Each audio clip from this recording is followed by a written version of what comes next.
So hi guys, welcome back to my YouTube channel. And ngayon na ituturo ko sa inyo ay yung kantang You and Me ng Lifehouse. So guys, ito para to sa mga beginner kasi wala siyang bar chords.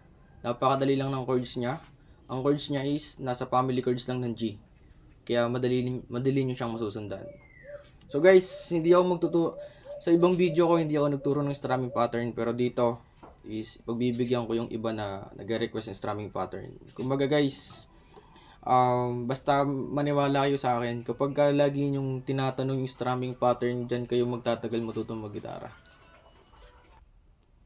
Dapat kasi guys, hindi tayo nagtatanong ng strumming pattern, kumbaga nasa atin yan eh, kung paano natin i-strum or paano natin tutugtugin. Basta guys, kapag manonood kayo ng tutorial, ang tips ko lang, ang kailangan nyo lang i-familiarize yung chords.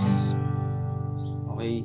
So, sa kaning strumming pattern, kumbaga mag-start kayo sa strumming pattern kapag habang inaaral niyo yung chords, mag-start kayo sa napaka-basic na strumming pattern hanggang sa ma-master nyo. Yun lang guys, basta nasa tamang beat ang strum nyo, kahit isang strum lang yan, kahit isang down, every chords.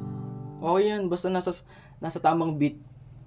So guys, pagbibigyan ko lamang yung ibang nag-request ng strumming pattern. So guys, ang strumming pattern nito, ay yung chords muna pala. Ang chords natin guys is G, C add 9, G over F.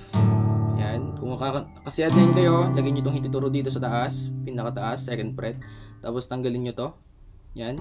G over F. Tapos ibaba nyo naman. Yan. Dito lang sa isa. Fifth string, second fret din. Yan. Ibaba nyo. Tapos isasama nyo to. E minor 7 yan. Tapos D. Yan lang yung chords. So, strumming pattern niya guys, ganito lang. Sundan nyo. Dito ko na i-strum para ano. Down, up, down, up, down. Up, down, up, down. Up, down, up, down. Up, down, up, down. Up, down, up, down. Up, down, up, down. Pagkatapos nyo guys ng D, babalik pa kayo ng isa sa C add 9. Okay, tapos papasok na yung verse. Sa verse guys, ganun din. Kung ano yung ginawa nyo dito sa intro, yun din yung gagawin nyo sa verse. Same chords lang. Same chords. Same din yung strumming pattern. Down, up, down, up, down, up, down, up, down. Okay? So guys, paano yun? Sasampulan natin ng kanta. Or sampulan natin mula dun sa intro.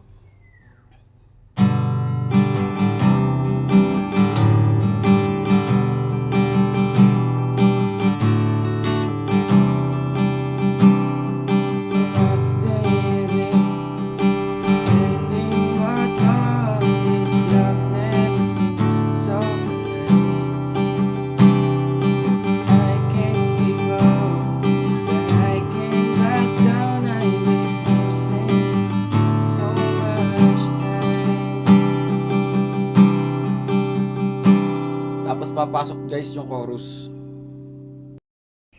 And dito naman guys sa sa part ng chorus is madali lang din. Kumbaga nadagdagan lang ng ilang chords or merong chords na nabago. Yan. Tulad ngayon guys, dito sa chorus is meron na siyang E minor, A minor. Yan. Tapos E minor. Yan. Kung kaninang E minor 7 yan, naging E minor. Yan. Tapos C add 9. Ay, C. Na kaninang C add. Dapat C add 9 yun, pero naging C. Yan. Pwede din namang C add 9, pero mas maganda lang yung tunog ng C. Yan. So, sample natin guys ng kanta. This you and me and all other people, nothing to do, nothing to lose. This you and me and all other people, not no one. I can't keep my eyes off of you.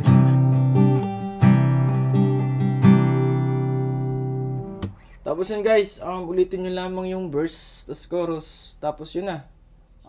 Matutugtog nyo na guys yung yung buong kanta. Kumbaga, wala nang nabago doon.